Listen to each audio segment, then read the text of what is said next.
ಒಂದು ನಾಲ್ಕು ಸಿಕ್ಕಿದ್ರೆ ಒಂದು ಮಾತಾಡಿಸಿ ಏನಾದ್ರು ತಯಾರಾಗ್ಬೋದು ಅಷ್ಟೇ.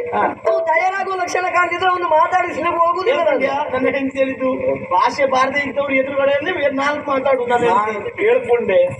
ಮತ್ತೆ ನೀನ್ ತಯಾರಾದದ್ದು ಎಷ್ಟು ಅಂತ ನೋಡ್ಕೊಂಡೆ. ಹೌದೌದು, ನೀನ್ ತಯಾರಾದ ಹೆಂಡತಿಯ ಅಲ್ಲ, ಅವಳು ಭಾಷೆ ಬಾರದೆ ಇದ್ದವ್ರು ಎದುರುಗಡೆಯಲ್ಲಿ ನಾಲ್ಕು ಮಾತಾಡುದು. ಅವಳು ಗೊತ್ತಾ ನಿನಗೆ?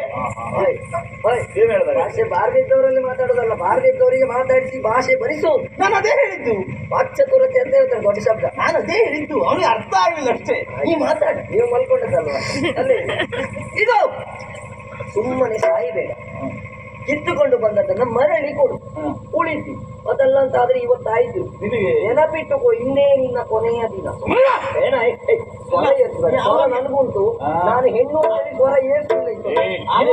ಆವಾಗ ಎಷ್ಟಾವಣಿ ಕೊಡು ಪಾಪ ತಾಯಿ ಬದುಕೊಳ್ಳಿ ಅನ್ನೋ ಕಾರಣಕ್ಕಾಗಿ ಉಳಿದವರಿಗೆ ಅಂತದಿಲ್ಲ, ಪೂರ್ತಿ ಇವರೇ ದೋಚ್ಕೊಂಡು ಬಂದಿದ್ದಾರೆ. ಹೆಂಡತಿ ಹಣೆ ಬರ ಏನು ಎನ್ನುವುದಾಗಿ, ಆಯುಧವನ್ನು ಹಿಡಿಯುವ ಮೂಲಕವಾಗಿ ಹೋರಾಟ ಮಾಡು ಎನ್ನುವುದಾಗಿ ನರಕಾಸುರನನ್ನು ಎದುರಿಸುವುದಕ್ಕೆ ಮುಂದಾಗುತ್ತಾ ಇದೆಯಾ? ನೀನೊಂದು ಹೆಣ್ಣು ಎನ್ನುವ ಕಲ್ಪನೆ ಇಲ್ಲ ನಿನಗೆ. ಸಂಪೂರ್ಣ ಕಲ್ಪನೆ ಉಂಟು. ಹೆಣ್ಣೆ ನಾನು, ಹೆಣ್ಣೆ ಇದೆಂತ ಹೆಣ್ಣು ವೇಷ ಮಾಡ್ಕೊಂಡು ಬಂದಿರ್ತದೆ ನಾ. ಮತ್ತೆ ನಾನು ನಿನ್ನ ಆಡುವುದು ದೊಡ್ಡ ಅನುಮಾನ. ಹೆಣ್ಣು ವೇಷ ಎಲ್ಲ ಇಷ್ಟೆಲ್ಲ ಮಾಡ್ತಾರೆ. ಹೇಳುವುದನ್ನು ಕೇಳು, ಆಯುಧ ಹಿಡಿಬೇಕಾದದ್ದು ಯಾರು? ಯಾರು? ನಮ್ಮಂತ ಪುರುಷರು. ನೀವು ಅಡುಗೆ ಮನೆಯಲ್ಲಿ ಸೌಟು ಹಿಡಿಬೇಕು. ನಿನಗೆ ಯಾವ ಪುರಾಣದಲ್ಲಿ ಓದಿದ್ಯೋ ಏನು? ಅಡುಗೆ ಮನೆಯಲ್ಲೇ ಹೆಣ್ಣು ಮಕ್ಕಳು ಇರ್ಬೇಕಂತ ಹೇಳಿ ಶಾಸ್ತ್ರ ಯಾರು ಬರ್ದಿದ್ರೇನು? ಅಡುಗೆ ಮನೆಯಲ್ಲೇ ಇರುವಂತದ್ದು ಹೆಣ್ಣು. ಯಾಕೆ ಗಂಡು ಮಕ್ಕಳು ಅಡುಗೆ ಮಾಡಬಾರ್ದು ಅಂತಿಲ್ಲ, ಹೆಣ್ಣು ಯುದ್ಧ ಮಾಡಬಾರ್ದು ಅಂತಿಲ್ಲ. ಆದ್ರೆ ನಿನ್ನಂತವಳಿಗೆ ಅದು ಭೂಷಣ ಅಂತ ನೋಡ್ತಾ ಇದ್ದೇನೆ. ನಿನ್ನಂತವಳಿಗೆ ಭೂಷಣ. ಗಂಡನ ಕೈಯಲ್ಲಿ ಆಗದೆ ಹೋದ ಹೋರಾಟವನ್ನ ನೀನು ಮಾಡುವುದಕ್ಕೆ ಮುಂದಾಗ್ತಾ ಇದ್ದಿ ಅಂತ ಆದ್ರೆ ನೋಡು, ನಿನ್ನ ಹೆಣ್ಣು ಎನ್ನುವ ಕಾರಣಕ್ಕಾಗಿ ಸುಮ್ಮನೆ ಬಿಡ್ತೇನೆ.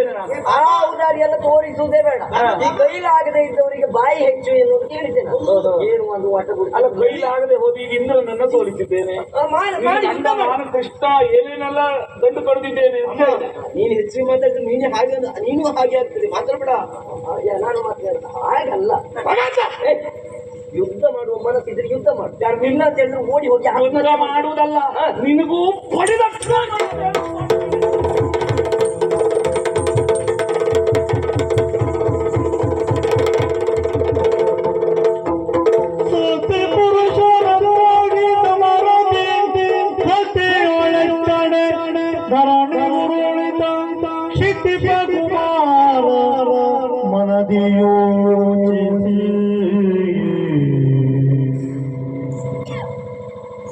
ಚಿತಿಯೊಳೆಲ್ಲನು ಗೆಲ್ಲಲು ಮಾತಾ ಪಿತರುಗಳ ನಿಶ್ಚಯವೆನ್ನುತ್ತ ನುತಿಸಿದನು.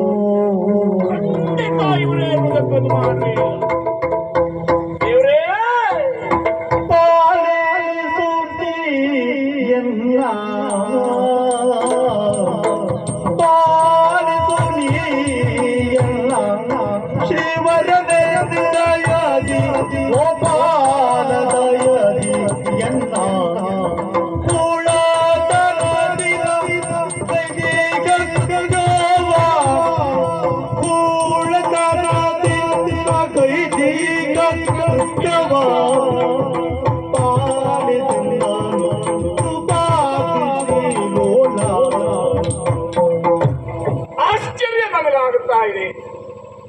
ಗಂಡನ ಜೊತೆಯಲ್ಲಿ ಹೋರಾಟ ಮಾಡಿ ಕುಳಿತ ಆಗಳಿಗೆ ಎಲ್ಲ ತಾನೊಬ್ಬಳು ಹೋರಾಟ ಮಾಡುತ್ತೇನೆ ಎನ್ನುವುದಾಗಿ ಹೆಣ್ಣು ಮುಂದೆ ಬಂದದ್ದು. ಅವಳನ್ನು ಬಡಿಯಬೇಕು ಎನ್ನುವುದಾಗಿ ಮುಂದೋದಂತಹ ಹೊತ್ತಿನಲ್ಲಿ ಈರುವರು ಒಟ್ಟಾಗಿ ಹೋರಾಟ ಮಾಡುವುದಕ್ಕೆ ಮುಂದಾದ್ರಲ್ಲ. ಆ ಹೋರಾಟದ ಕ್ಷಣದಲ್ಲಿ ನನ್ನ ಕೈದಿ ಆಯುಧವೇ ಧರೆಗೆ ಹೊರಗಿತು. ಹೀಗೆ ದೃಷ್ಟಿಸಿ ನೋಡ್ತಾ ಇದ್ರೆ ಸತಿಪತಿಗಳೊಂದಾಗಿ ಹೋರಾಟ ಮಾಡ್ತಾ ಇದ್ದಾರೆ.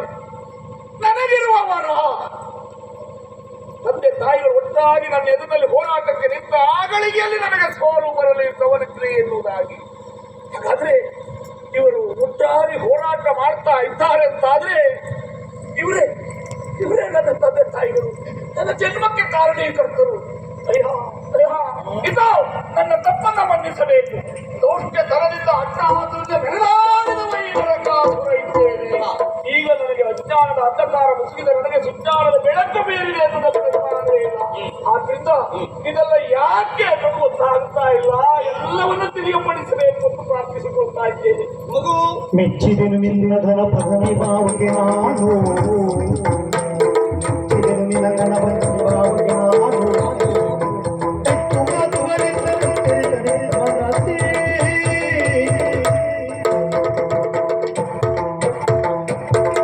ಓ ನರಕಾಸುರ ದೇವ, ಇವಾಗ ನಾನು ಮಾಡಿದ್ದೆಲ್ಲ ಅಪರಾಧ ಆಯ್ತು ಎನ್ನುವುದಾಗಿ ಅಡಗಿರ ಗೊತ್ತಾ ಇದ್ದೀಯ.